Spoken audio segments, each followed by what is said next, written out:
Hello, everyone. Good evening. This is Professor Ujjwal Chaudhary, Secretary of Global Media Education Council, speaking from Indore today. I'm here for the Bharatiya Patrakarita Mahotsav being organized by the State Press Club of Maharashtra, of Madhya Pradesh, along with many other organizations. It's good to see the 65th day, as some of you might be knowing, and those who are first time on this platform would be knowing now that this is a part of 75 events or webinars focused on media education over 75 days on the occasion of 75th year of India's independence. And think of it, on each day, there are around 5 or 6 speakers. So over 75, there are more than 350 people speaking. Today we are the 65th, on the 65th day in this evening.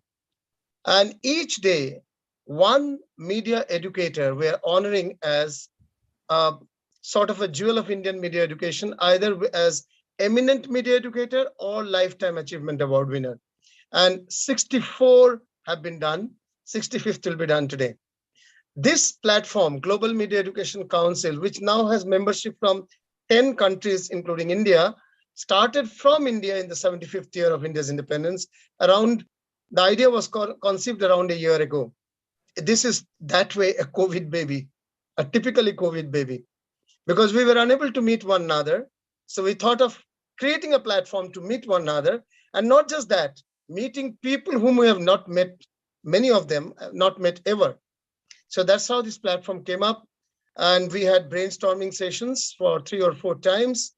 Through that, we resolved to have Professor K.G. Suresh, the current Vice Chancellor of Makanlal Chaturvedi University, Patrakarita University, the earliest journalism-focused or media-focused university in Asia, from Bhopal. He as the president, and myself as the secretary, and 3 other vice presidents, a mentor body of senior people, a working committee, a research body, and that's how it came up.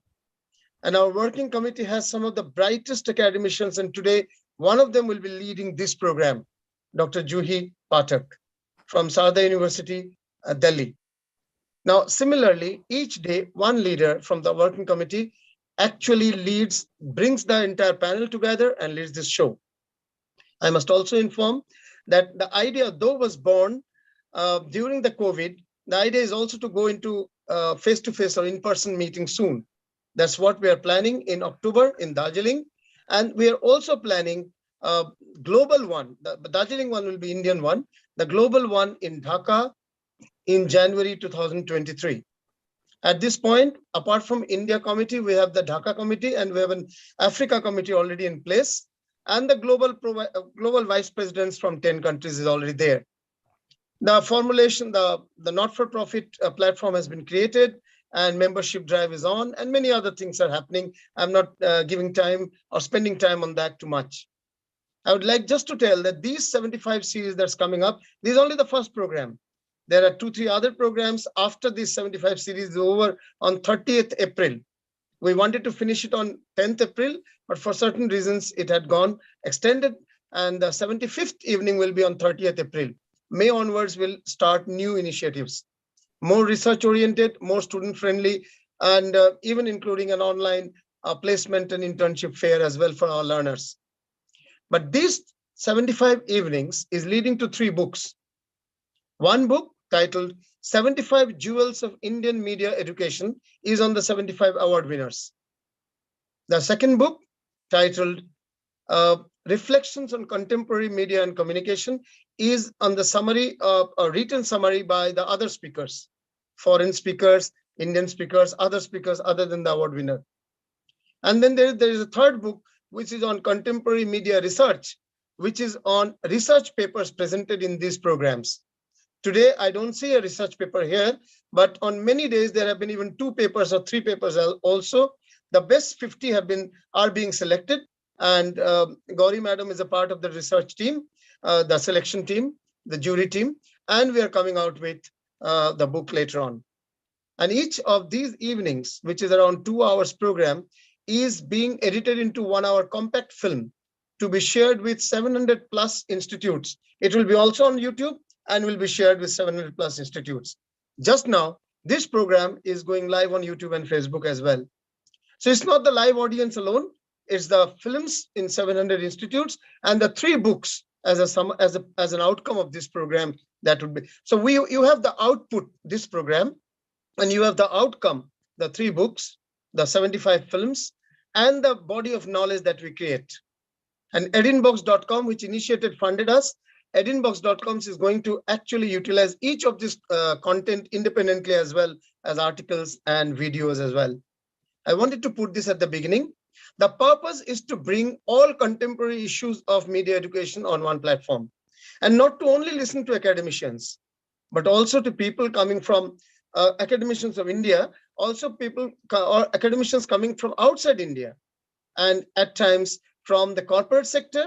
Surely every evening there is a corporate speaker, and many a time we have government side speakers, in the sense people who work with the information PR departments of various governments in India. So this has been that way a broad platform to create consensus on broad ideas. Every day there is a theme. I'm not getting into the theme. That's for the leader to introduce. And the leader for the day is the working committee member, Dr. Juhi Pathak. My job is also to introduce her. And I'm so happy that she has created an all-women panel. In fact, out of this 65, at least 11 have been all-women panel, to the best of my memory. At least 11. And I'm really happy because and I must also say that yesterday, for example, the previous panel was Dalit voices. All the speakers were Dalit speakers. There was a particular, what should I say, a session where all the speakers were from various minorities, from various minorities communities. There were speakers from transgender background. There were speakers from LGBTQs. There were speakers from tribal society. There were speakers also, I must say, there were also right-wing speakers at times.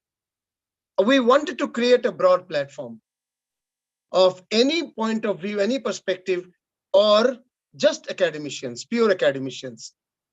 Though I believe that every academician will have a slant of thinking, no doubt, ideological slant would be there. But we had variety, and I'm really proud that this has picked up so well, and that we are on the 65th evening.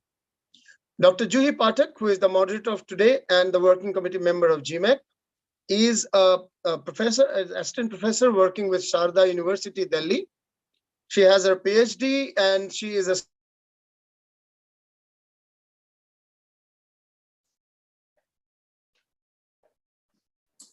Did we lose in the audiovisual segment.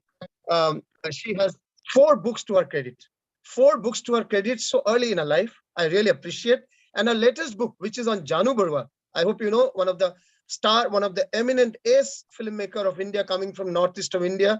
A very sensitive filmmaker is Janu Barua. I mean, several times he has been a National Film Award winner. She has been on the jury and many things. So she has a book on his work, which has been appreciated so well. I have myself seen at least 10 news reports focused on Janu Barua's book. I'm sure more are there. So today she's there. She will be talking to us and taking us through this with an experience of 10 years and 4 books and a PhD, and also teaching television and cinema. Dr. Juhi Pathak has been doing a fabulous work. This is not her first program, I think second or third program today. All the programs have been of high quality. I'm not introducing my dear friend who is the president or the chairperson today, but she would be doing that.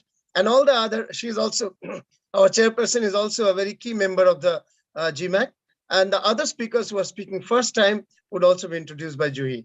With this introduction, and thanking you profusely for joining us at 7:30, and for Lithuania, it's a different odd time. So joining us at this time for the next 90 to 100 minutes, thanking you profusely on behalf of GMAC, I request Juhi Pathak to initiate the program of the day. Over to Dr. Juhi Pathak. Thank you so much, sir. Thank you. Thank you for the wonderful introduction. In the capacity of being the working committee member of GMAC, and I, Dr. Juhi P. Pathak, will be hosting a session today on breaking the bias, women in creative industry. It is my privilege to welcome my mentor in the academia, like I have Dr. Gauri here, and she has been a wonderful mentor to me, even in the professional capacity. And Ma'am is a professor with the Times School of Media, chairperson, Women Development Cell, Bennett University, and she was kind enough to accept my invitation to chair the session today.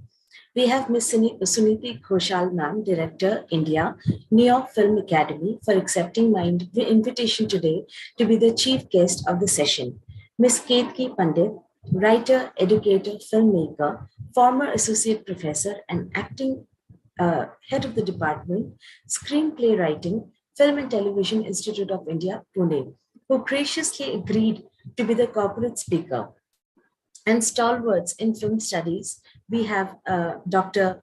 Runa Chakraborty Ponknes ma'am, Assistant Professor, Faculty of Social Sciences, Arts, Humanities, Kaunas University of Technology, Kaunas, Lithuania, who too at once consented to be the keynote speaker for today. And we have none other than Ms. Jeru Mullah ma'am, former HOD, Social Communications Media, Sophia Polytechnic, who would also be awarded today for her stellar contribution to the field of media education. I'm humbled that Professor Ujjwal Chaudhary, sir, Secretary GMEC, introduced me to lead the session today. Now I take the opportunity to introduce the chair of the session, Professor Dr. Gauri D. Chakraborty, ma'am. Professor Chakraborty graduated from FTII Pune and has been a part of the audio video industry since 1995. She has worked with the BBC, WST on HIV awareness in India. Professor Gauri was the associate producer for the award-winning film She Thief.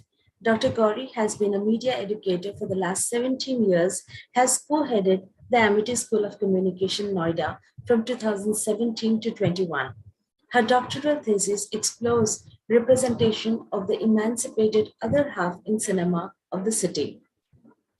She has been a resource person for UGC refresher programs and member of IMCR, IWAT, Graffiti, and the Asian Media and Cultural Studies Network.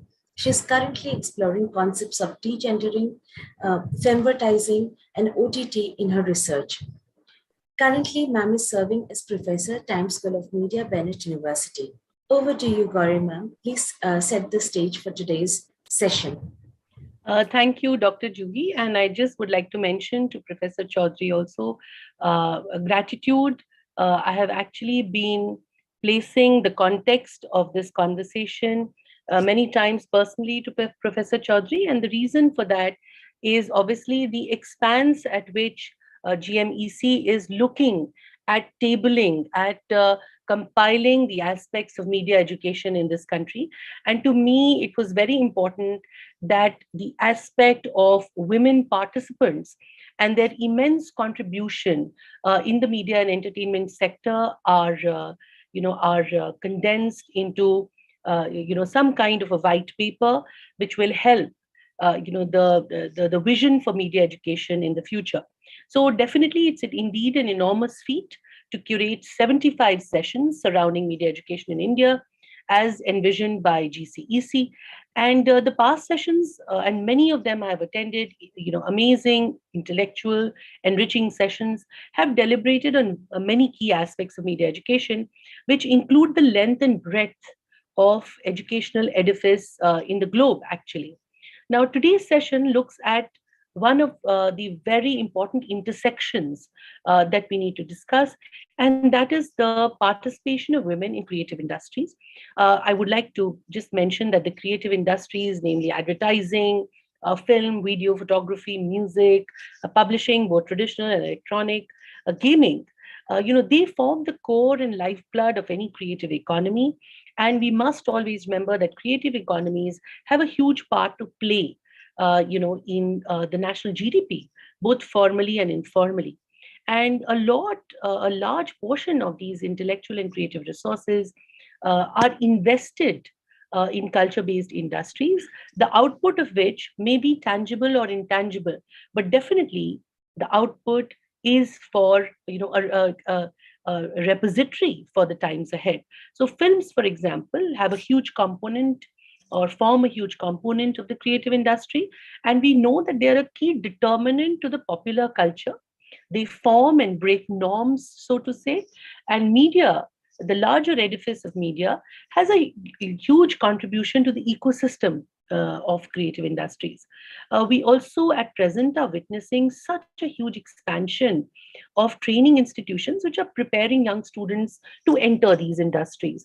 And I'm sure many of my colleagues will agree that in our classrooms, we see many more women than we see men. So this, my experience as an educator today and of the esteemed panelists will come to fore.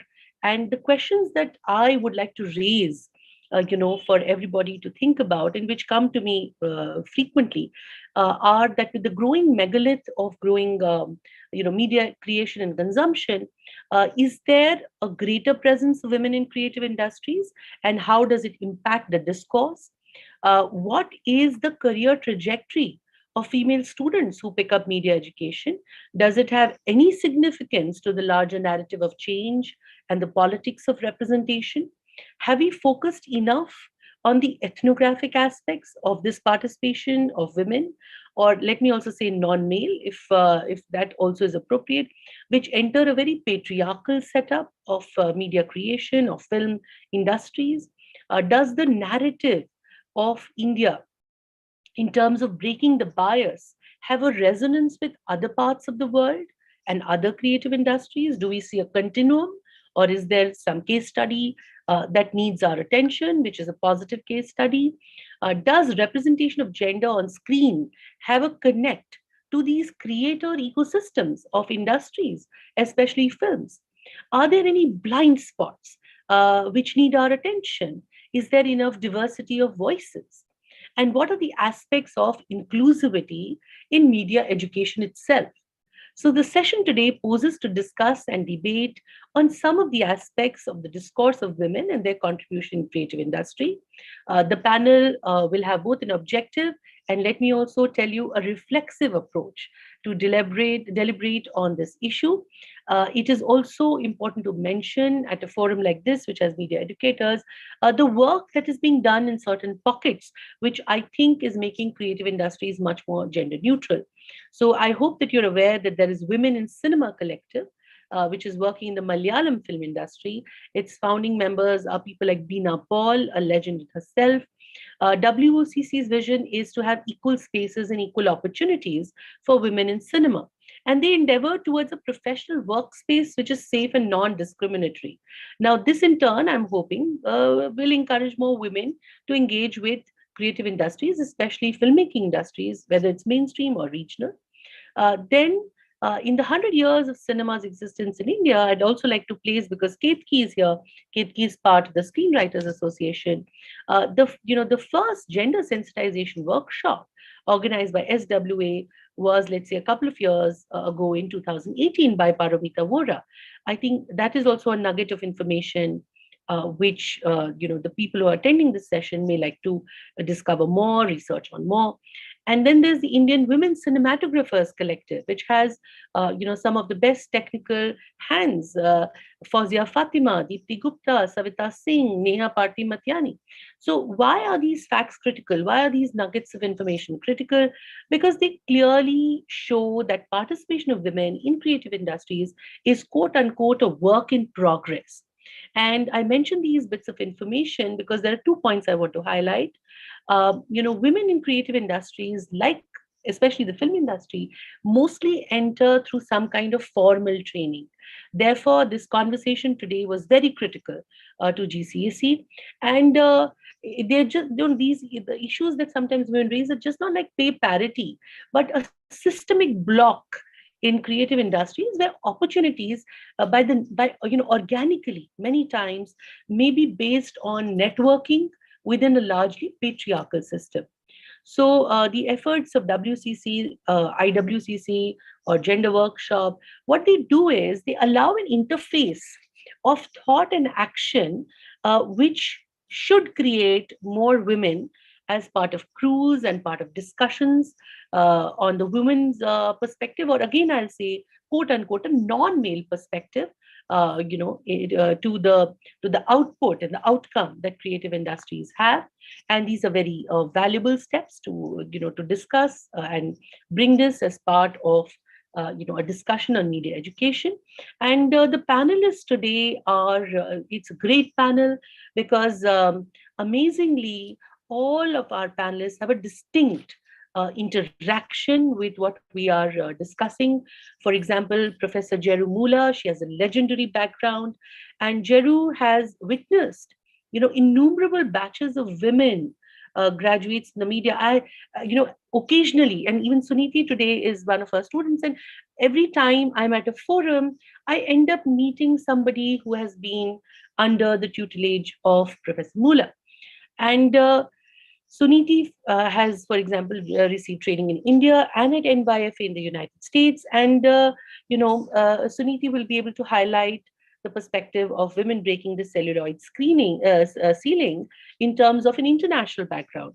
Dr. Runa, from all her years of experience in the film of lensing at the film industry of India, will give us a gender studies perspective and her views on Indian cinema. And Katie has interacted with so many young aspirants desirous of being part of this creative industry. I think from her, we can understand the learning ecosystem and the inclusivity it has or it can have in the future. So I stand in this discussion today at a very peculiar space. I'm trained in filmmaking. I voluntarily chosen to be part of the education sector since 2005 because I was a young mother. And, I've seen media from, I wouldn't say a nascent stage, but a distinct stage of media in this country where, the storm of expansion just hit it. With multiplicity of platforms in the new millennial, digitalization of content and whatnot. So from someone like me who started with low band machines in teens where I could hardly see any other woman as crew, and now to seeing women in strategic positions like directors, cinematographers, art directors, and then a class in which, like I said, we see more girl students than men. I feel that there's a lot to discover and there's a lot to also record, in terms of conversation on what are, the changes that have occurred in the last 2 decades and what all can be done to further this ripple of change, as I may quote it. So thank you, Ruhi. And these were my opening remarks. And I give the baton back to you. Thank you, ma'am. That was a brilliant set that you've brought forward. It was brilliantly put, ma'am. Thank you so much for that. And now I take the opportunity of introducing the chief guest of the session, Ms. Suniti Ghoshal. With over 25 years of experience in communications and filmmaking, Ms. Ghoshal has worked with leading agencies and successful Bollywood filmmakers. And one day, after years of having a job, she decided to create her own. And thus, Yellow Submarine Films Private Limited was conceptualized. It was more than a decade ago that she brought that to life. And Ms. Ghoshal is also an alumnus of New York Film Academy, USA, and works with NYFA, USA as an associate director of outreach for India. Over to you, ma'am. Thank you so much, Dr. Patel. Now I got promoted, I become a director for India. Okay, so that's been a big change for me. I must thank this panel for having me over here, because we all have this thing in our mind. Of course, there's a bias in the creative industry. We all know it. What's so new about it? Till I started preparing for this evening and I started reading about it. I started knowing more and more things. I started understanding where are the root causes and what all we should do. And I started thinking way back, I come from Bhilai, in Chhattisgarh, which is a very small town. And I wanted to study filmmaking. And my parents said, no, there is going to be harassment. There's going to be difficulty. You will never make it. You will never earn, do science. You cannot do filmmaking, unheard of. But I was a bright child. When I was 15, I had read all of Feluda series of Satyajit Ray. In one story, there was a problem. Feluda had made an error. I wrote to Satyajit Ray at 15 with care of Postmaster General, kind of a letter. The letter reached him. He wrote back to me, handwritten, hand painted, and he said in Bengali that you are giving a tekka in Goendagiri, means you're challenging Feluda in his detective endeavors, and he invited me over. I went to his house. I met, my mother was the one who was so delighted, and she just kept me aside and she did all the talking because she was reading Satyajit Ray. I came back. I learned Bharatanatyam for 12 years. I wrote poetry. I did everything, but I was not allowed to study filmmaking. I was forced to do science. That the bias for the creative industry for women starts right there at homes. A lot of it has changed, but I still feel it has changed more in the urban areas or urban societies. In smaller towns, it is still there. You would rather be sure that if your daughter has to work, it be a career that is something which is going to bring her some kind of income. Otherwise, it's not a career to be pursued. So I got the chance to study under Jeru, and Jeru changed my life. I must admit, she has changed the lives of many of us. And Jeru teaches not only filmmaking, she teaches you to think like a filmmaker. Most filmmakers, have a very openness about absorbing information, accepting diversity, of thinking and giving back to society. And Jeru drills that in you. I would be surprised if any of our students doesn't have that in her, because I am very grateful to Jeru for what I am today. Having said that, some of the things that when I was reading about the whole thing, I found that one of the problems I felt that the bias was that male directors hire male crews, whereas female directors hire efficient crews. They hire male as well as females. So that is something which I felt, I do not know how that can be addressed or changed, but all male directors tend to hire ADs who are males, cameraman will hire ACs who are males, everybody just hires males. The other thing I found when I was reading up was all the extras, like, the chacha. There's no chachi. Chachi is with the chachi. There's only one guy. He'll be the chacha, the nana, the bus conductor, the passenger in the train, the, peon. All the support is 90% male. Those characters could have been played by women as well, but somehow the system works in such a way that it is always males who get that job. So there's a 90% supporting cast with male. The other thing which I found particularly when Professor Gauri was mentioning about, we do see a lot of students who are female or non-male students who join us now. But when you see that they're reaching in a news industry or any other media firm, like the advertising or journalism, the C suite or the C category, what we'll talk about, the CXOs, the women are only at 20-25%. Whereas in the media industry, there's a 50% women at the joining level, which is not so in technology or other firms. Why do women not reach the C level is something we need to know. What is the bias? Bias is like, pay parity is not there. We all know about it. I don't know how that can be addressed, and if it can be addressed at all, unless women refuse to work. But this whole thing about when you're joining, 50% are boys and 50% are girls. And then when you're at the top, there is only 20%, women who reach the top part, even in advertising agencies, even in journalism positions, in news stations. Why is that? I'm not sure. I think that is something which also worries it. Then also I found that there were a lot of, changes that are happening, like while these all exist. If you look at Hollywood now, every second film out of 5 films is having a female protagonist. So there is some kind of a change that is coming in. That is also a positive thing. So while the negative is, I think, outdoes the positive, there is always a change. There will always be, but where we should be, we are far away from there. So what should we do? I mean, ask for the right pay. I just feel that I have worked in, communication agencies where I have not been paid the same, which a male colleague has been paid the same designation. But we accepted it. I never went to HR and say that why is that guy paid more? You show me on paper, he worked that many hours more than me. I never did that. We have learned to accept. I think we need to challenge that. All of them should be, all the young women should be taught that, you have to get the same pay, make a noise. You may not get it, but don't keep quiet about it. And the other thing which I was feeling is that, when the children start seeing films at a very young age, like, I'm also a mother of 2 kids, why don't we, all of us who are educators and filmmakers, create content which helps this gender bias to be handled at a very young age? I don't think we have enough content where children see this is as an issue in India or in the world, or don't even think about it. There's just, all just a, it's given that men and women are equal. I will cite another example. I have a son who wants to be a painter, but his friends tell him downstairs that, you will be a horrible, failure in life. You can never do anything. You'll be unsuccessful. He keeps on listening to that every day and keeps on comes and telling me, oh, so-and-so told me I'll be unsuccessful. So-and-so told me I'll be there. One day I had to shake him up and told him, what do you think your mother is? Do we have a car? Do we have a house? Do you go abroad for holidays? What all do you do? Yeah. I said, what does your mother do? So despite me being a feminist and bringing up a son, it never struck him that my mother is successful and she's in humanities. He never shut his friends up. So I don't know where it goes wrong. It's the peer pressure.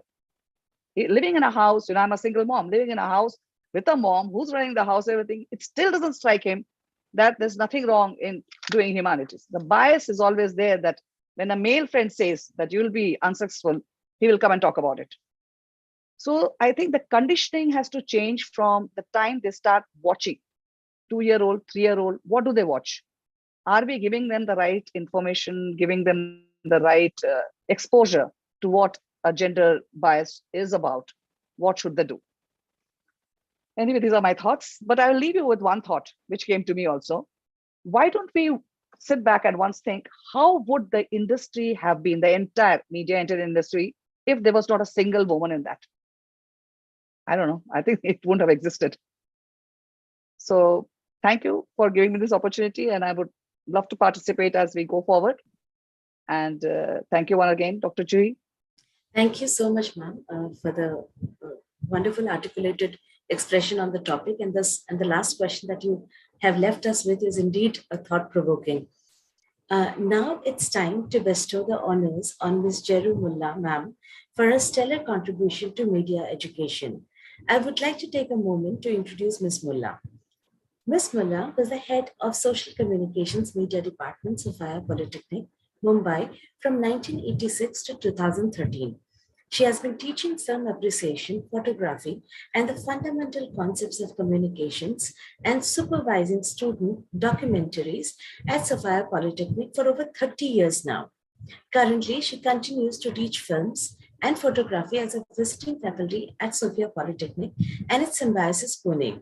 She was the first recipient of the Professor Satish Bahadur Lifetime Achievement Award for outstanding contribution to film studies in South Asia at the Alpavira Film Festival at the National Institute of Design, NIT, Ahmedabad. I now request Professor Ujjwal, sir, if you're here, and Ms. Ghoshal and Dr. Gauri to please join in to felicitate Ms. Jeru with the award for stellar contribution to media and communications education. Heartiest congratulations to you, ma'am. I request the host to show the short film, the short video.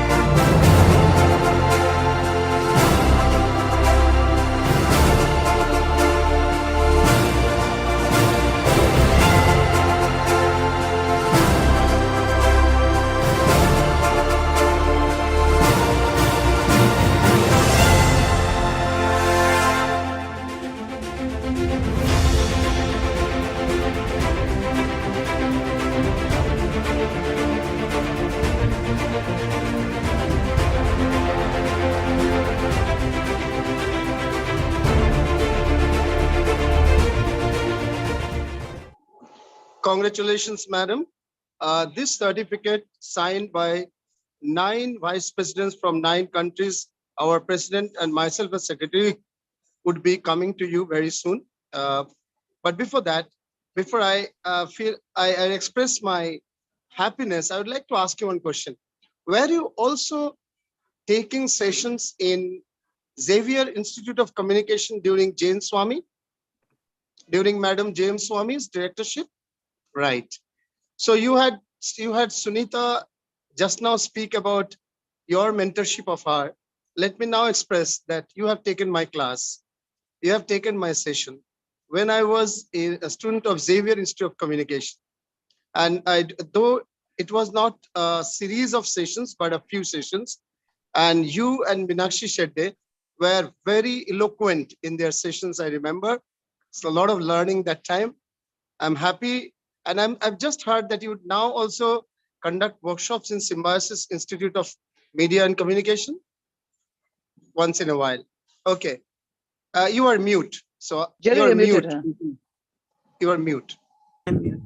No, Yes. I used to, but now I don't do it anymore. Okay. They haven't asked me, and actually I'm So quite happy. I'm also happy to note I'm the first Dean and Director of Symbiosis Institute of Media and Communication. Oh, And Ruchi was my HOD. Now Ruchi is current Dean and Director there, Ruchi Kher Jaggi. oh, So nice.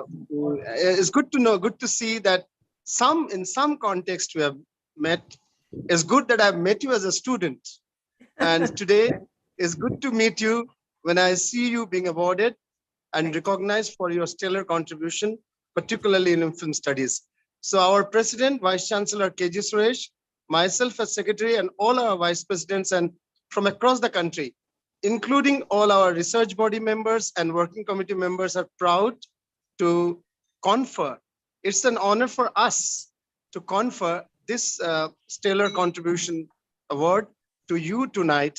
You become thereby one of the top 75 jewels of India's media education. 65 named now, 10 more to go over this month. And later on, we come out with a book on that, as has been already told. Thank you for your presence today. We look forward to your talk.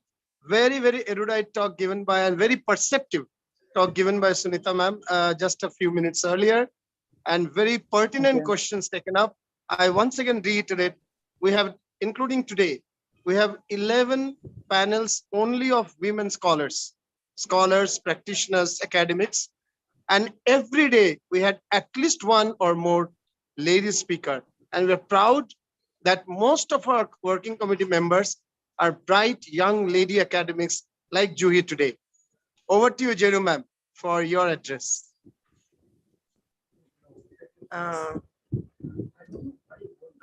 I'm afraid I have so many names, so I'm going to just read, okay?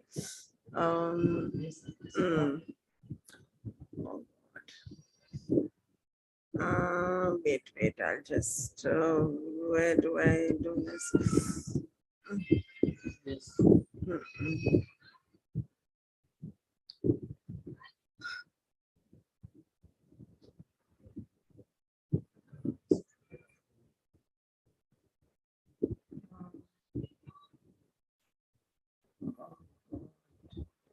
I'm sorry, I'm trying to get hold of Ma'am, it's okay. The floor is yours, Yeah. ma'am. Please take your time. Yeah. Wait, just give me 1 second. I don't know how do I minimize this? Jeru, you can just say thank you to all and just begin with. No, wait, I have to get my speech. So in the Jeru, right there'll hand be corner, some 3 dots on the left. Can you Wait, see? wait. Yeah, just don't walk out of the session though. Yeah. No, I'm on not the going right to- hand, top right hand, do you see the minimize Wait. button? Wait. I'm just bringing myself here, and now I've got the speech. Oh, Wonderful. Thank you. And Jeru, just to place on record, I keep calling you by first name, and that's the IVAR tradition. I mean, Okay, I'm sure that's all right. That's fine. Yeah, Fine. yeah. No, I have no problems with people calling me by my first name. Hi, Okay. Karo Jeru. Yeah, even my students call me Jaru. Okay, so I'm going to read it out. I hope you don't mind. I'm just Absolutely, ma'am. Please go ahead. First of all, let me thank you for having given. It's come at the right time.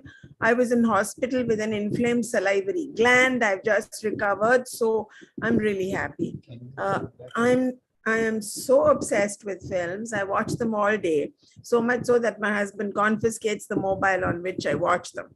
When I was working with a documentary filmmaker, he suggested that I do the film appreciation course at the Film and Television Institute of India. I guess I knew then that cinema was my passion. Recently, when I was given the Lifetime Award, Achievement Award, I was really happy to know it was named after Professor Satish Bahadur.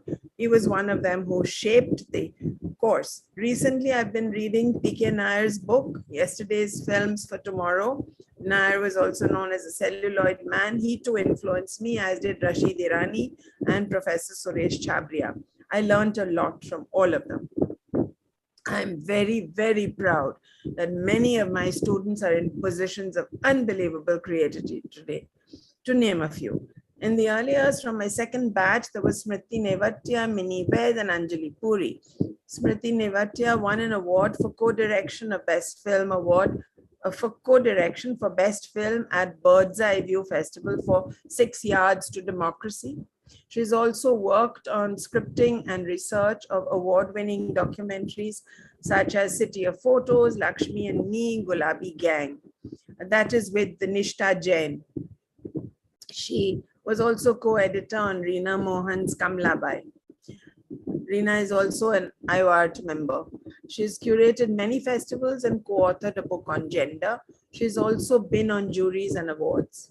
Mini Ved has very daringly made documentaries on one of the Marxists in the interiors of India. Then she wrote 2 books, A Doctor to Defend on Binayak Sen, and you know the story of Binayak Sen, and another, The Ant in the Year of an Elephant, a story about people's struggles against the Kundakolam nuclear plant. And the last one, which I haven't read, Those Magnificent Women in their Flying Machines. Anjali Puri has worked with leading Indian publications such as Indian Express, Outlook, Business Standard. Paramita Vora, also an IRT, whatever member, also makes amazing documentaries, among them Unlimited Girls, which won an award. Ruchi Narayan, who won the award for Filmfare Award for Hazar Khwaishe, the Z Cine Award and the Cinefans Critics Award, ITA Award. She worked with Sudhanshu Mishra and made a delightful film on Hanuman called Hanuman Da Damadar. It's Hanuman Jayanti today, by the way. So I read Hanuman. I read Hanuman Chalisa every day. Deepa Bhatia, whose documentary Nero's Guests on P. Sainath's work in rural Maharashtra, also won an award at the MIF Festival. Leena Yadav, whose film Parched won the prestigious Ai Weiwei Award. Sunanda Bhatt's film, Have You Seen the Arana, won the Golden Conch at MIF. Payal Kapadia, whose documentary A Night of Knowing Nothing won the L'Oeil d'Or at the Cannes Film Festival. Now that's something. Richa Chadda, Rasika Dugal, Mandira Bedi, all my students are actresses.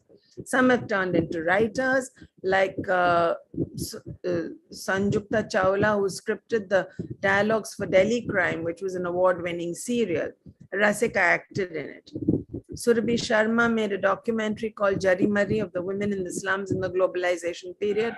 Monica Wahi created Himmat, a group that created self-employment for those widowed during the Gujarat communal violence. I was also invited to teach a subject called Fundamental Concepts in Communications, largely about the media. One of the key influences here was Krishnamurti. Here I quote, "And as long as education does not create an integrated outlook on life, it has very little significance.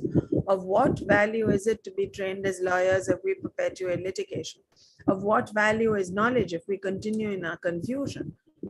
What significance has technical and industrial capacity if we use it to destroy one another? What is the point of our existence if it leads to utter violence and misery?" And so I began to make sure that I included serious humanitarian issues in these lectures. I would ensure that they thought about the environment, communalism, nuclear issue, gender, caste, everything. The business in our media currently focus on business, politics, sports, glamour. They rarely look at the underbelly of India: starving millions, caste system, patriarchal society, number of rapes, child sexual abuse cases, and so on. I would invite P. Sainath, who wrote Everybody Loves a Crowd. He was a great source of inspiration for me, I must say. I would also invite other eminent speakers so that the students could be motivated in their pursuit of excellence, creative thinkers, social activists fighting for change. One of them was Anand Patwardhan, who's won an award now. As a result of this, many of my students went into journalism.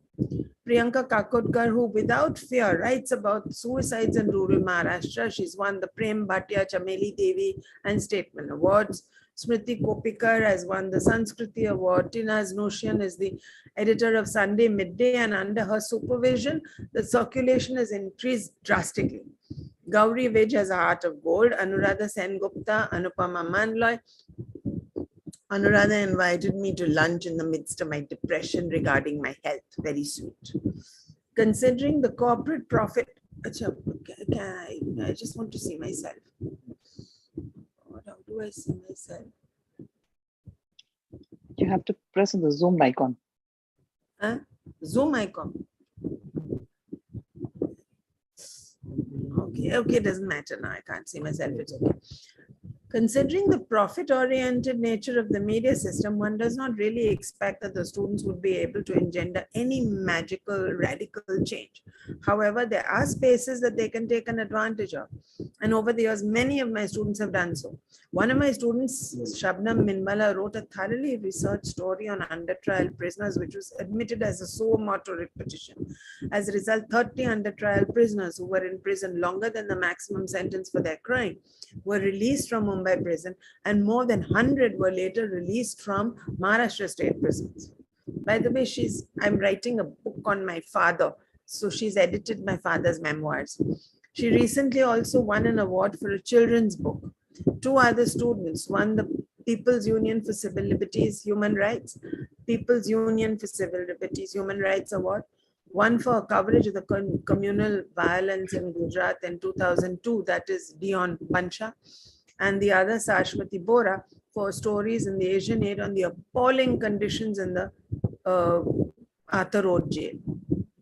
Others like Shubhra Gupta have won prestigious national awards. Ramnath Goenka Award. Smriti has won the Sanskriti Award. And Nandini, of course, Ramnath is a very well-known film critic. One student, Namita Prem Kumar, is a producer, but she's taken workshops with the poorest of the poor in rural areas, teaching them to make films. These young kids too create a change.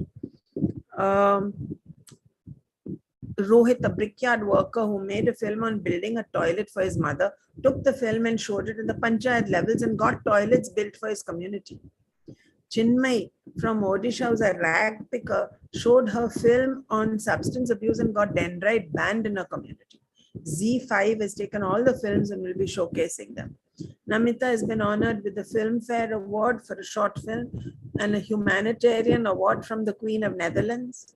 She was also felicitated by Monica Sharma, UNICEF World Leader, for work with marginalized children. Suparna Gupta founded Angan. She earned a master's in public administration from Harvard Kennedy School. She was selected as a fellow by Harvard Ash Center for Democratic Governance and Innovation, was named Asia Society Young Leader, and has been Ashoka Fellow since 2009. Others are photographers, Paulami Bose, Aparna Jaikumar, Tejal Pandey. Recently, another, Shraddha Bhargav, has gone for further training in the UK. Other television channels, well-known jockey, Rohini Ramnath, who works for Radio Nasha, was the first person of Indian origin to win Singapore's Media Corps Radio Awards. She was honored with the Queero Award for championing LGBTQ rights in India. She recently won the Next Big Creator Award for the podcast WhatsApp University. Malishka also works for a radio station, and Sarita Thomas has started a community radio station.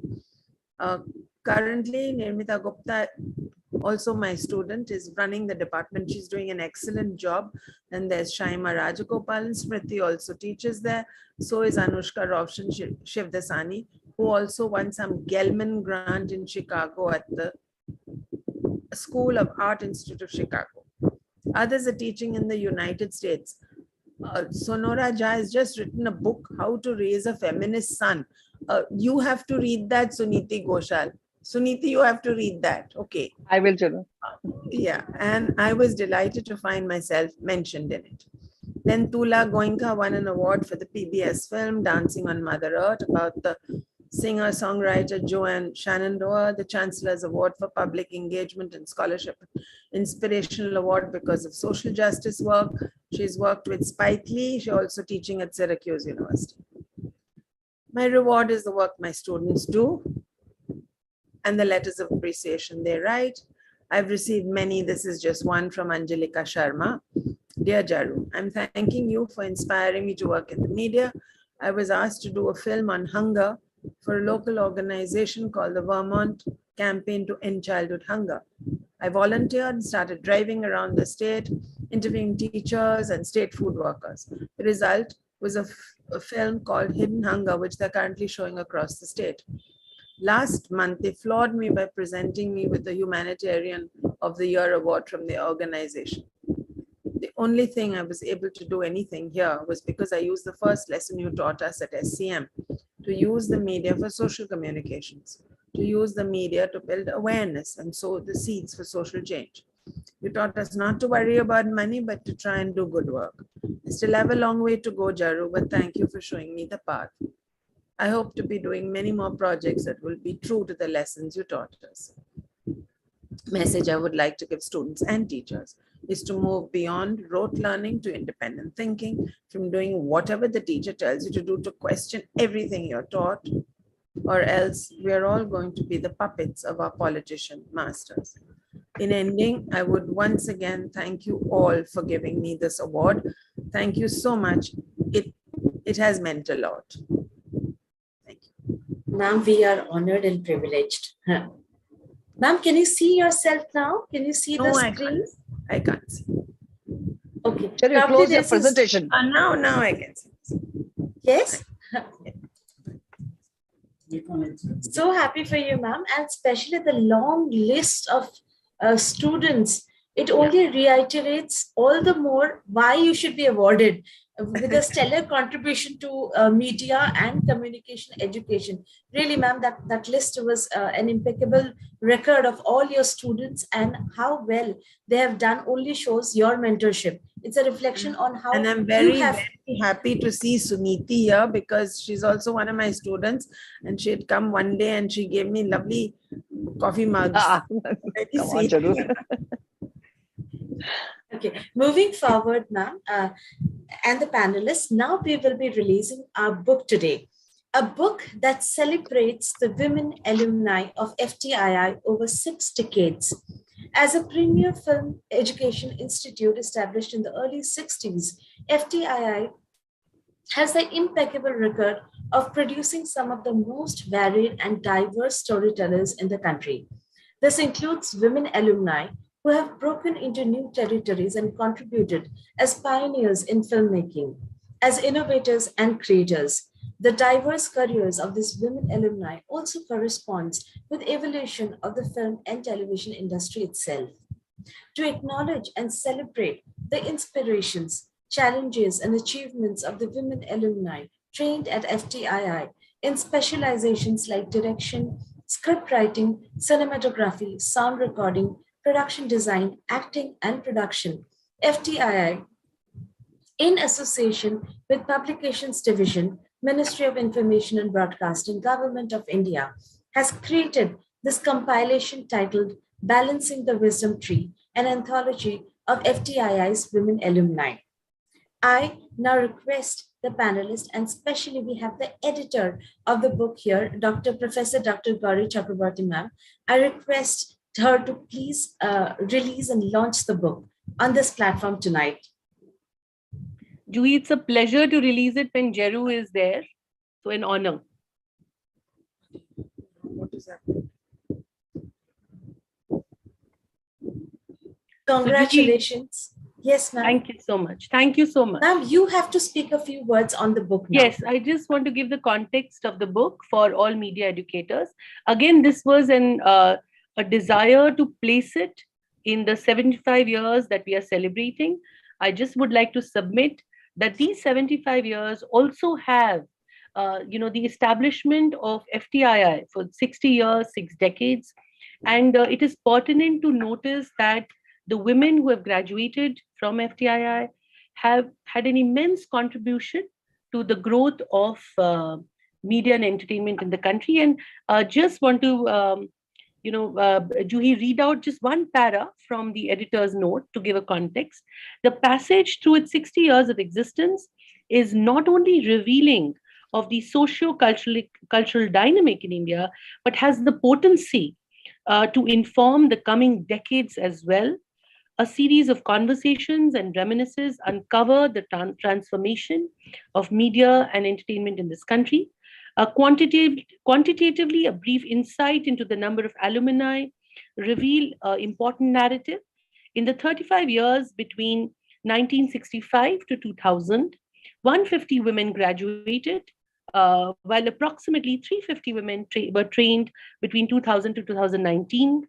This data is a clear indication that in recent years, far greater numbers of women have enrolled at this premier institution for formal training in film and television. Yet, I would like to believe that these numbers are significantly lower compared to the men who are trained from the institution and who have entered the multi-structured film media education and training landscape. I would also like to mention to those who are part of this forum at the moment that the book has 3 sections. It has a section on conversations, which is within alumni from different years, who trace their journeys, and then there is alumni talking, who have been trained in the same specialization. The second section is reflections, which are personal memoirs. Together, these form the narratives of 80 women. But most importantly, this book has every single woman who graduated from the portals of the Film and Television Institute, which means there are 500 women within this book. And that is what the pitch was, that sometimes we end up looking at celebrating the women that we see out there who are in prominent positions. But like Suniti said, the step to come into this industry is also a step to celebrate. And I'm sure Ketuki will take this conversation forward. And I encourage all who are attending this session to also look for one of these copies for their library. Let students read through these narratives. Yes, thank you, Suniti. And learn from, and not even learn, just imbibe the possible journeys that women have in this domain, and what kind of change, like Jeru mentioned, the kind of change that they can impact on the societies around us. So thank you, Juhi, for the opportunity. Thank you so much, ma'am. It is an honor that a book of such stature can be launched on a GMAC platform, and and I am moderating the session. It's a privilege and honor for me as well. Moving to the next section now, we have our corporate speaker, Ms. Ketki Pandit, with us today. I will take a moment to introduce Ms. Pandit. She is currently teaching at Film and Television Institute of India as Associate Professor of Screenplay Writing. An alumnus of FTII's Screenplay Writing Department, she also holds an MFA in Filmmaking from New York University's Tisch School of Arts. She has worked on more than 40 short films in various capacities, while also making several of her own. Before venturing into films, she wrote poetry and one-act plays and worked with Samnave, Pune and Auroville Theatre Group, Tamil Nadu, as an actor and stage manager. Ms. Ketki is passionate about stories of human dilemmas and follies. Her writing is intimate and poetic, yet laced as a spontaneous humor. Over to you, ma'am. We are eager to listen to you. Thank you so much. It's been such an honor to be on this panel with such eminent women. And I think just by listening to everyone, I have learned so much so far. So thank you so much for inviting me. And we would, it's really a very tricky question when we talk about the participation of women in any field, but specifically when we're talking about something like media.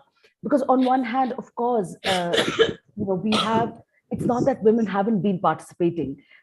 Even when there were very little opportunities, strong women have made inroads through their own efforts and really made their mark. And they have really helped shape the industry in so many ways. And at the same time, like, while we cannot ignore that contribution, we must appreciate and we must celebrate that. We also have to acknowledge that when we compare it to the number of men that have worked in the industry, it's rather minuscule. And so it's not that, oh no, we don't have women, we do have women. But the problem is the women who are, women have to be exceptionally strong and exceptionally talented to be able to do even a small feat in the industry. And I think that's something I would really like to talk about. And one of those things, what I've learned as part of being in the industry is that we really expect women to be very nice. No matter how talented they are, it's very important for women to smile and get along with everybody, or it's so easy for us to get termed as troublemakers. So quickly, when you're discussing maybe a list of panelists or judges and you're talking with female, invitees, and so quickly women get, no, don't invite her, yeah, she's a troublemaker.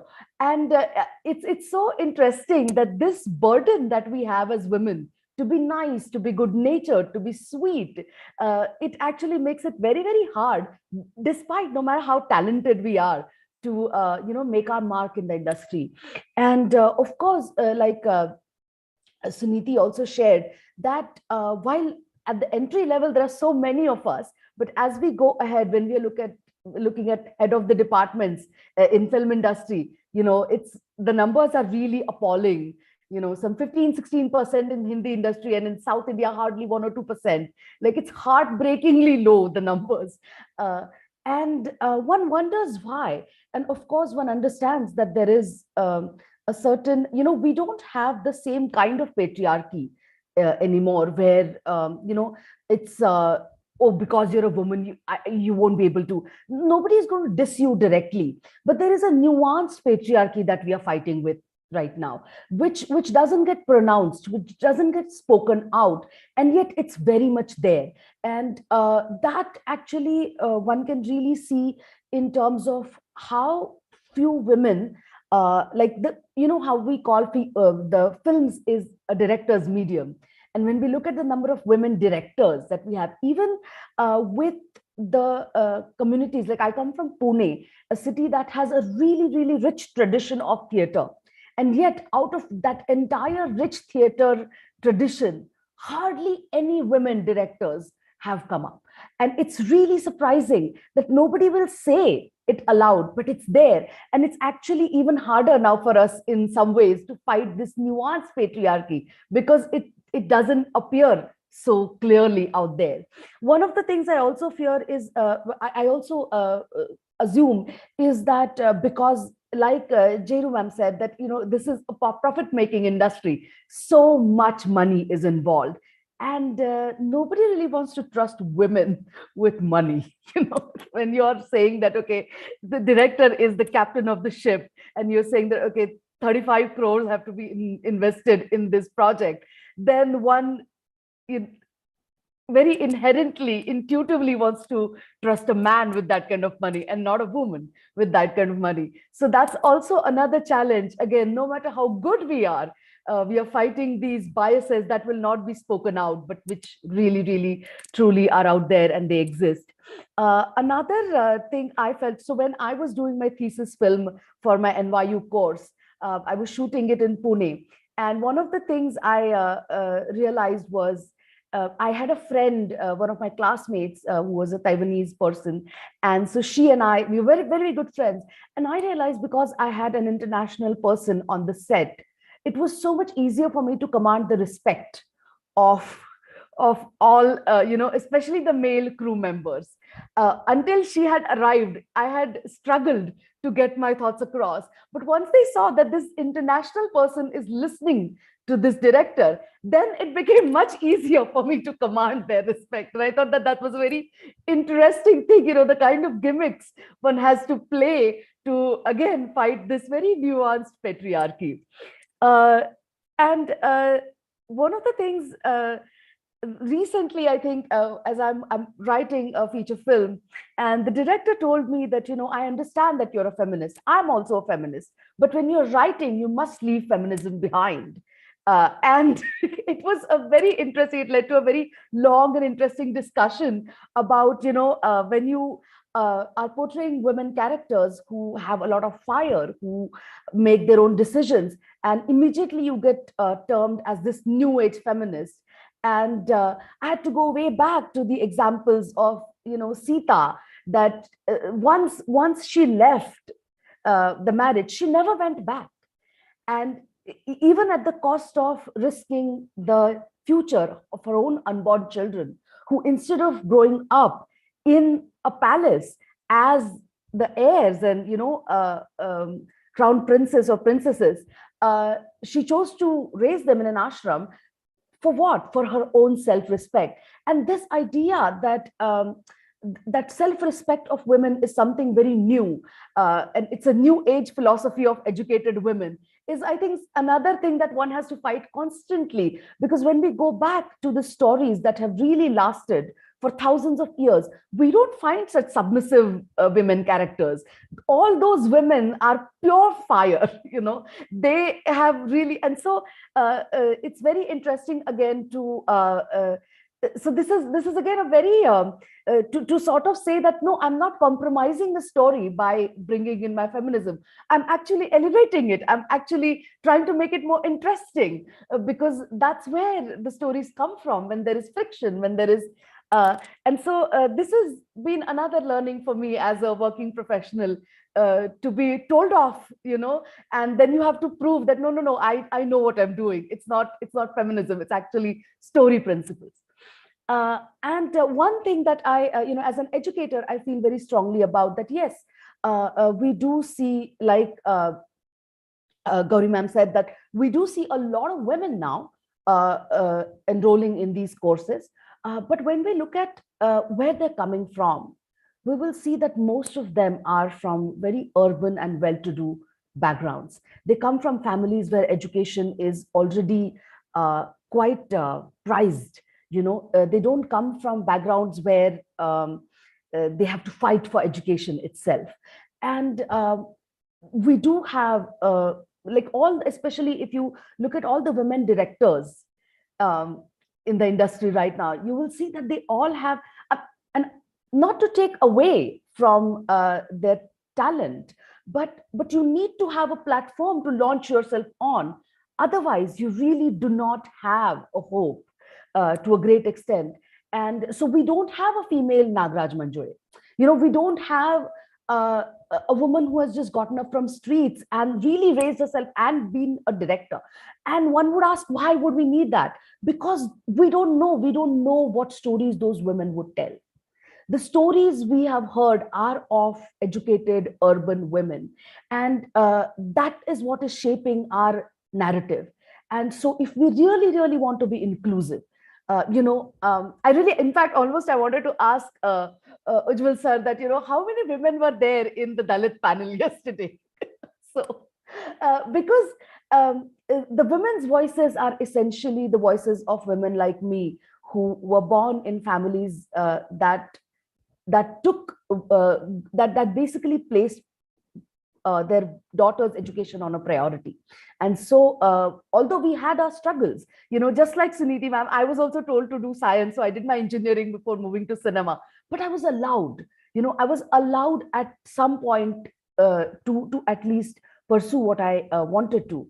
And that is something I think we need to really work hard on. I feel that the real democratization of education will really be when we see women from really the lowest of stratas coming up and telling their stories, so that we also grow with them. We also see the world from their perspective and really have a richer tapestry of stories, to tell our children, to tell the newer generation, and to really create a more equitable world. Because we know, all of us in storytelling, we know that stories shape the world, no matter how much, how we disregard it, or how little importance people tend to give it. It doesn't matter. Something that is shown in popular culture becomes a norm. And so we must really encourage inclusion of women from all strata in our education, in our profession, and so on. So I think those are my 2 cents. Thank you so much again for giving me this opportunity to be on this panel. It's an incredible honor. Thank you. Thank you, ma'am. It's not 2 cents; it's $100 million, discussions that you have left us with tonight. And those are really some good points for all of us here. And even the panel here tonight that we are learning so much from your stories, from your struggles. When Gauri ma'am has just said that she shifted to academics, I'm thankful to that moment when she took that decision, because she has been shaping so many students out there from 2005 till now. For her one decision. And obviously, Jeru ma'am and all of you who have done immensely towards not only getting yourself placed where you are today at a very high pedestal in your professional life, but also contributing immensely towards the growth and development of hundreds of students, thousands of students under your mentorship.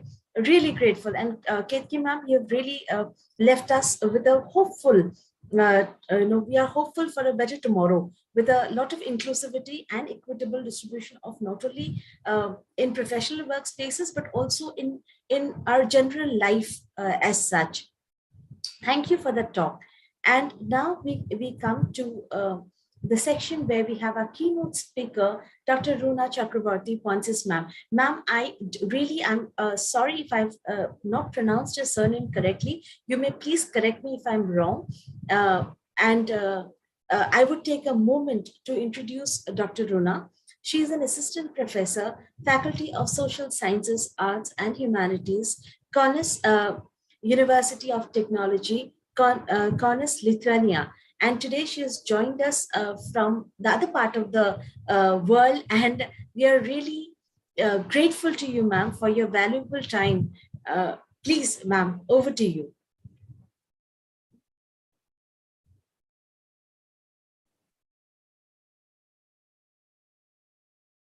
I hope I'm visible and audible. Yes, ma'am, you're very much visible and very much audible. Okay. First and foremost, thank you very much for inviting me to speak today. I was listening to all of you, great speakers, and all the experiences that you shared here. And I was wondering, why should I be called keynote speaker? Because I'm just a discussant here. And I learned a lot from all of you, and my own experience been enriched a lot because of these the discussions that you are holding here. Definitely, I'm honored, very much delighted to be part of this, and I must thank the organizers for deciding to dedicate a session to women in creative industry and their endeavors of breaking barriers. Well, I am not a film practitioner. I didn't study film. I studied gender and I studied literature. I come from that background. And so my talk is going to be quite analytical, quite academic, because, pardon my training. But I have this, I had basically interactions with Dr. Chakraborty here, Dr. Gauri Chakraborty. And I was quite amazed to hear the kind of experiences that she herself went through when she was making films, and the kind of experiences today I heard from all of you. just my previous speaker, she was talking about inclusivity. And this is something that always interested me as a student. And when I was doing my MPhil and I was thinking of writing my thesis, then I chose Dalit women's marginalization as my topic, which later I, elaborated to have my PhD on. And so my PhD basically is on Dalit women's life narratives. And then later I shifted to media, the filmic representations, and I wrote a couple of articles on that. So today, actually, my attempt will be to focus on the issues of caste and gender and their significance in representations of Dalit women. Because, you have an experience of making the film, talking about people who are writing the screenplay, people who are acting, who are directing, and also, maybe in the role of cinematographers. But I am imagining myself in the audience seat, and I'm looking at the image that is moving in front of me. And what is this image giving me? So from that perspective of an average audience, how does it feel to see certain images? What these images include and what these images exclude? That matters to me. And as an academician, I like to analyze that what is going behind the making of that image. So you can understand the topic that I've chosen is pretty vast, and I can't talk about in great detail in 10 minutes.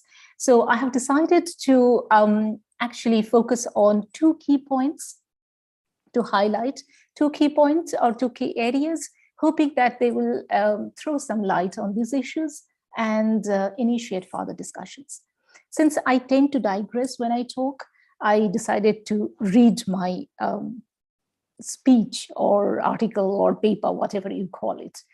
I'm sorry for that. I mean, I know that's pretty mundane and boring, but please bear with me. So the first key area I'll focus on is the nature of Hindi film industry located in Bombay or Mumbai. Historically speaking, the Hindi film industry has been an upper caste male bastion, excluding or peripheralizing low castes and women from the craft of filmmaking or producing. According to noted film critic Rachel Doyer, Hindi film industry does not have any major Dalit or OBC star, though many film stars are Muslim and some Christian. The overwhelming presence of high caste actors, directors, writers, producers, and cinematographers may account for the striking absence of Dalit characters who hardly appear in the main narratives as protagonists. There were and are exceptions, which, however, I argue, do not adequately unsettle the hegemonic Brahminical patriarchal tradition. Many of them are, in fact, quite problematic if interpreted from a Dalit feminist standpoint. One such example is Sujata, released in 1959, despite all the praises it deserves. While on the one hand, caste identities of the characters portrayed in Hindi films indicate the preponderance of an upper caste, upper class standpoint, on the other hand, the paucity of films on the issue of caste discrimination reveal that caste has been a tabooed topic in Hindi film industry, despite its ubiquitous presence in Indian society. We all know that.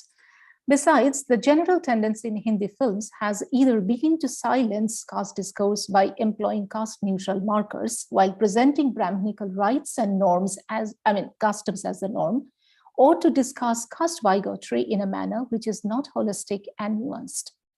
A major reason for not including Dalit experience and its heterogeneity within the filmic narratives is perhaps the structural configuration, which perhaps as practitioners, you can contribute more to this discussion. Although phenomenal economic and socio-cultural changes have occurred in post-liberalization India, the dominance of upper caste and male hegemony has not been completely wiped out. Proofs of it can be found in popular films like Arakshan and Article 15, which, despite their sharp critique of caste system, are marked by a Brahminical gaze. An article of mine is going to be published by Routledge in an edited book later this year, where I actually discussed in detail about Article 15 and Arkshan. Another key area I will focus on is the portrayal of Dalit women and the complexity it invokes. The first question in this context is, what does the term Dalit woman mean? And second question is how Dalit characters, especially Dalit women characters, are represented in Hindi films. While the term Dalit is often regarded as an emblem of political identity, its generic use in contemporary social context has raised questions and controversies. Similarly, the practice of defining Dalit woman has also generated debates. The inability to invoke a stable or fixed identity problematizes the question of representation, which plays a crucial role in the process of enunciation or assertion of the existence of a marginalized group or community.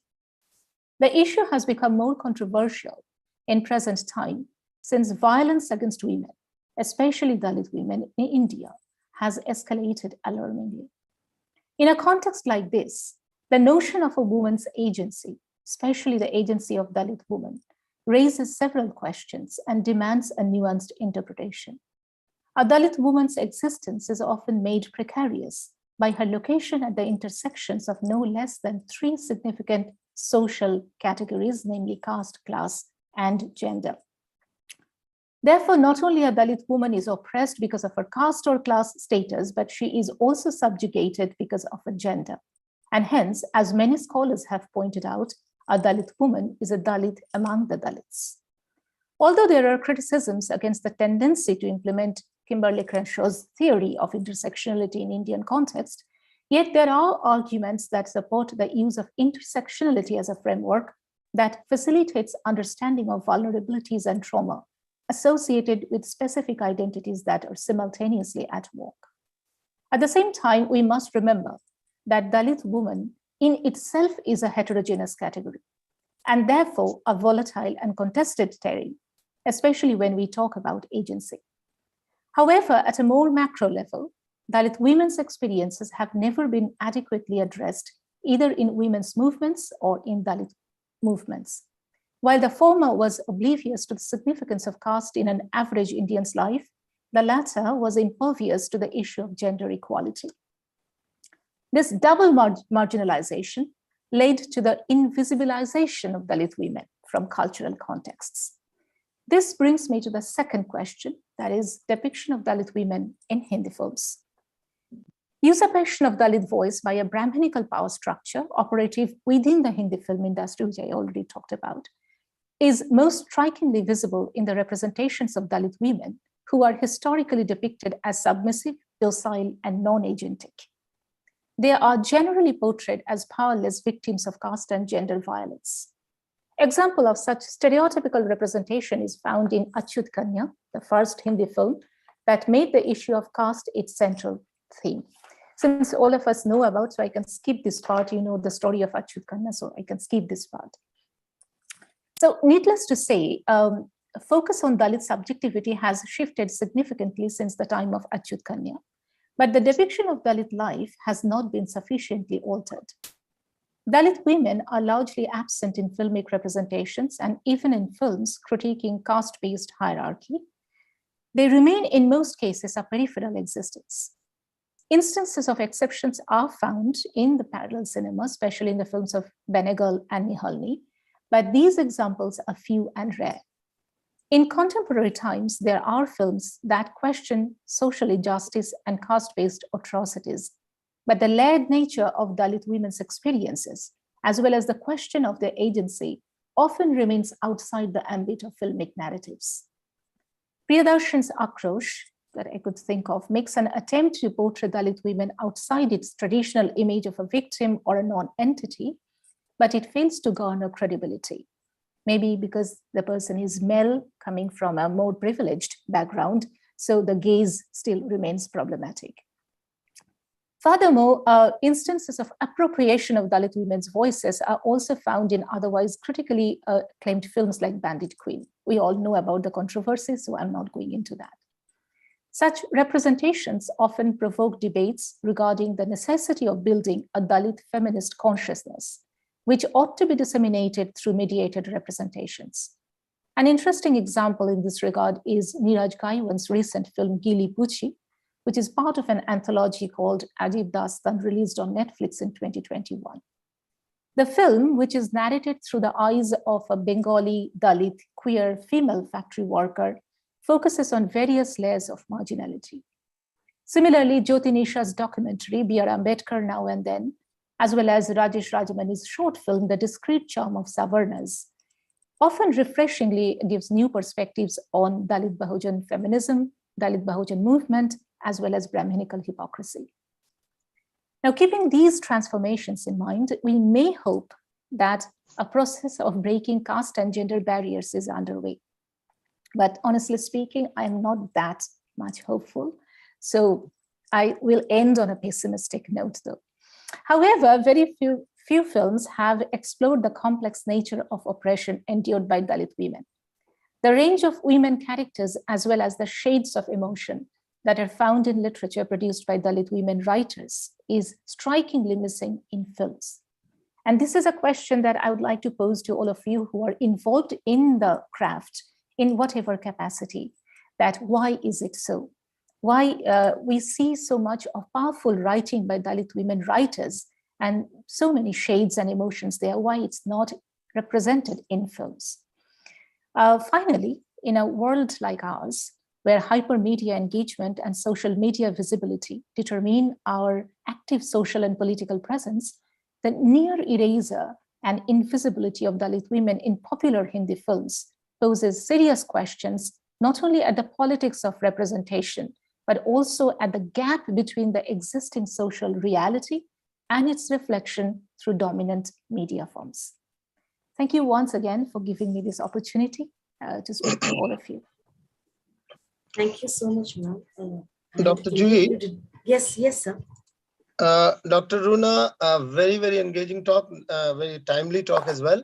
I just would like to draw your attention towards a recent popular film, but not from Bollywood, though it's also dubbed in Hindi, from the south of India, Jai Bhim. Jai Bhim is a popular film. It's not the ideal film that you would like to talk about, alternative cinema and all that. But Jai Bhim has presented Dalit in general and a woman in particular in a very positive and strong light. I mean, at one hand, she is victimized, and on the other hand, she's fighting it back. And fighting it back to success, that's the most important part. And in that success, the lawyer is a very critical part, no doubt. I just wanted to mention this because I do feel that good writing by Dalit women writers needs, fiction writing needs filmic expressions. But it's a question of time, and with OTT coming in, with alternate media coming in, and not dependence on only the silver screen, I think this wish also will be fulfilled in times to come. Thank you for your talk. Thank you very much. Thank you very much for mentioning this. I was in two minds while I was writing this, whether to include Jai Bhim or not. But then I decided not to, because it's not from Hindi film industry. In fact, in other film industries, including Bengali film industry, there are some powerful, representations that's coming up. And also thanks very much for mentioning these alternative, the OTT platforms, because it's changing the entire media scenario in a phenomenal way. So probably we'll see more and more of these kind of attempts and endeavors. And that way, I'm very much hopeful. But I remember that once I was giving a similar talk in Sahitya Academy Delhi, and I was talking about children's literature and how children's literature is so dominated by patriarchal thoughts.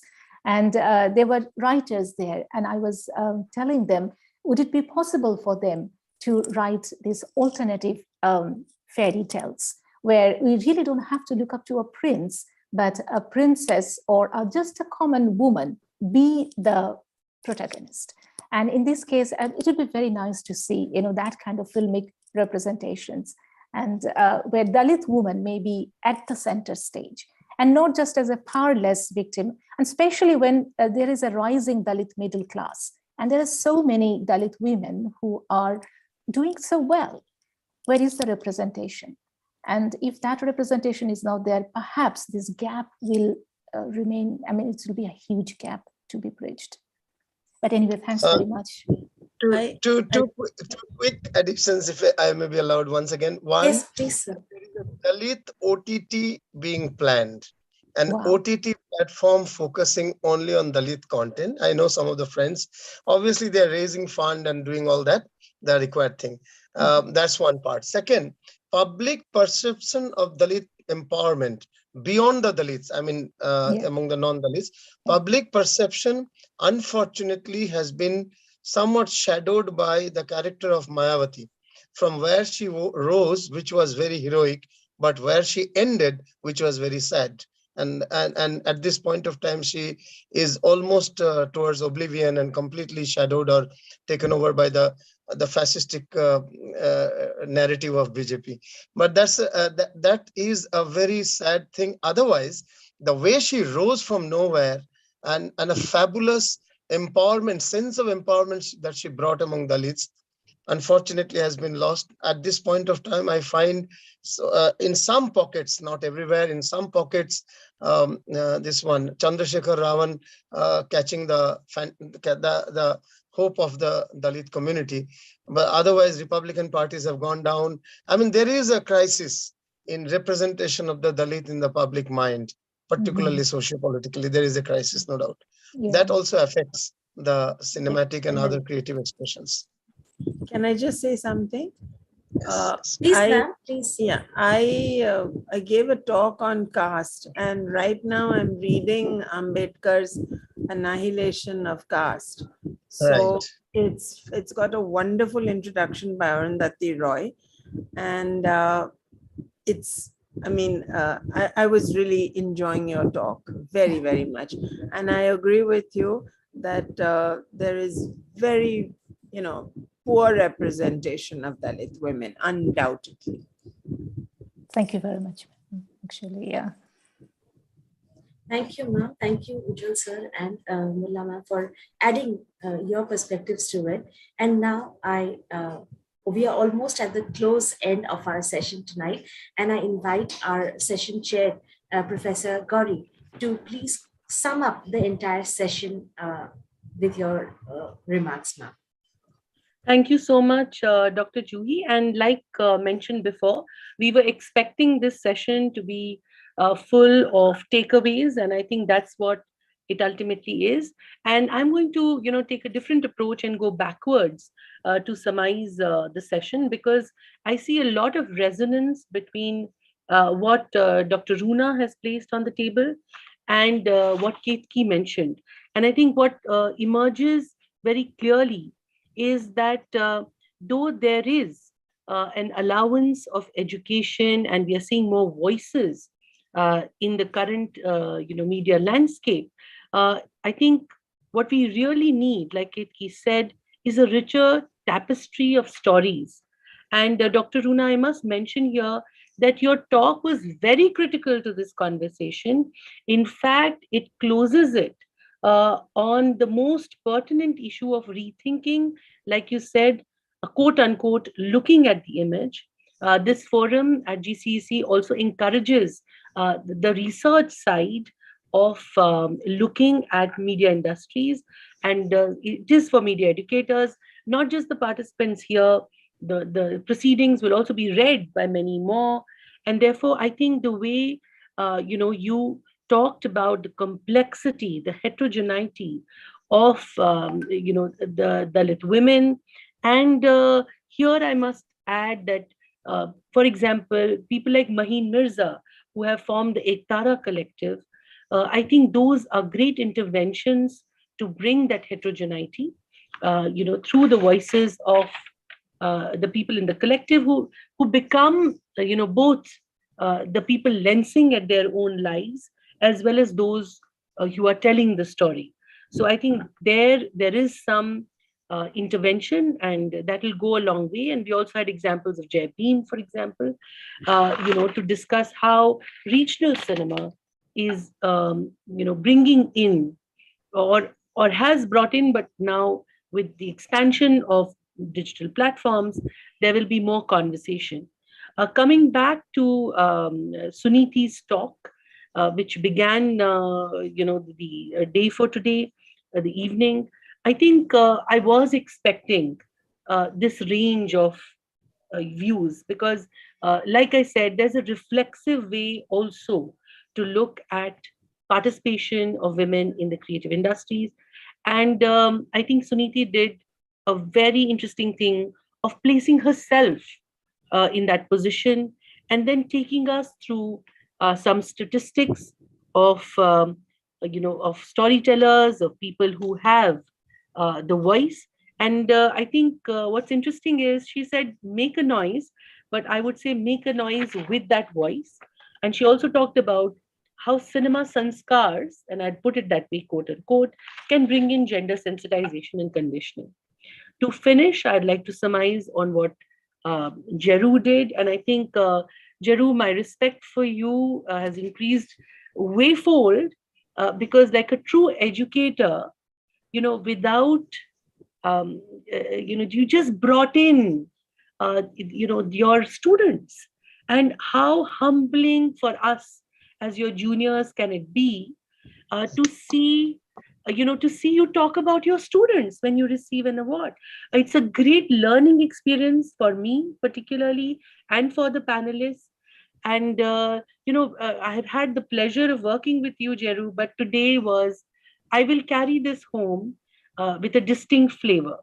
And I think what Jeru, and quote unquote, the phrase that I'll take back home is, let those who we train create the spaces that they can take advantage of and speak for others. And there, I think her contribution is immense. Also, the interconnection of life and education. I think it's really important for educators to, bring in the fact that their students are also, this is also a journey in life, and we have the ability to reshape. If society has conditioned them in a certain way, there is this possibility to take advantage and reshape ideas. So I'm grateful to all the panelists. It's been an honor and privilege. And I want to thank Professor Ujjwal Chaudhary especially because, sir, I had been haggling you for this. I apologies. But in the 75 years of India's independence, this is a conversation I really wanted to be there. And that was the only intent. I'm very grateful to you. Thank you so much. Thanks to you all. Thanks to you all. Thanks to you. Thank you so much, ma'am, for summing up the entire session in such a brief and crisp way. Now I shall take the privilege of presenting a short vote of thanks. First and foremost, I graciously thank all our esteemed panelists and attentive audience. I'm immensely grateful to GCEC and GMEC for providing me with the opportunity of holding such meaningful discussions with enlightened panelists on a global platform. I'm immensely grateful to Dr. Gauri, ma'am, who accepted my invitation to chair the session today, Ms. Suniti Ghoshal, ma'am, for accepting my invitation to be the chief guest of the session, Ms. Ketki Pandit, ma'am, who graciously agreed to be the corporate speaker, and Stalwarts in Film Studies, Dr. Runa, ma'am, who too at once consented to be the keynote speaker for today, and none other than Ms. Jeru Mullah, ma'am, who was also awarded today for her stellar contribution to the field of media education. And I'm humbled that Professor Ujjwal Sir, Secretary GMEC, introduced me to lead the session tonight. Heartfelt gratitude to Dr. Ujjwal Sir again for always keeping that faith in me. I'm extending my warmest gratitude to the technical and back-end support team, including Ms. Manushree, Ms. Zainab, who have been a constant support throughout. Thank you so much. Yes, sir? Right. Talia. Yes, Talia. Thank you, sir. Another wonderful session concluded tonight. You have been a very efficient, very organized moderator as well. And this is perhaps second or third evening that you organized? Third, sir. Third. Very few of the working committee members have done three. I mean, there are some like Dr. Tabina has done, Dr. Ghazala has done, but you have been one of the very good, team members in organizing this program. Thank you very much. I think we will all contribute to the 3 books that are coming, which will be the real great long-term outcome of this series. Thank you. And Thank- Dr. thank Kirti you. Singh, so nice to see you. Dr. Kirti Singh is giving congratulations. You are a very bosom friend, Juhi. Yes, yes, she is indeed. Thank you so much. Have a lovely day. I think I should thank Dr. Runa again from joining, from a different time zone and taking What's the time. time now? Where? What's the time? It's 6:47 p.m. PM. Okay. Okay. Good. Right now, And the the time changed. professors, to Dr. 1.5 hours. Sarunas is also joined. Yeah. So he's also part of GMEC nominees, and it's good that one can see him in the attendees. Right. So Have a thank lovely you. evening, sir. Good night. 65th Good winner night. of our 75 series. I'm so happy to see you all, Jeru ma'am here. And you'd love to see the other 74 when you get the book. When you get the book, starting from the first Director General of IIMC, Professor J.S. Yadav, from him onwards. And Satish ji is not live, otherwise Satish Bahadur ji would have been there. He is such a, his daughter-in-law Shama was my colleague, and I knew him very well. I have met him many times. We had dinner together many times, but he isn't alive anymore. But then those who are there, and I'm happy, Dr. Nagraj and many seniors, Geeta Bomjai, and many have been there. You'll see the book when it comes out. Let me not tell now. Thank you. Bye-bye. Good night. Thank you Good so night, much. everyone. Thank you, Thank you Juhi. very much. Namaste. Thank you, everyone. Bye-bye. Thank you very Bye. much. Bye. Bye, Sati.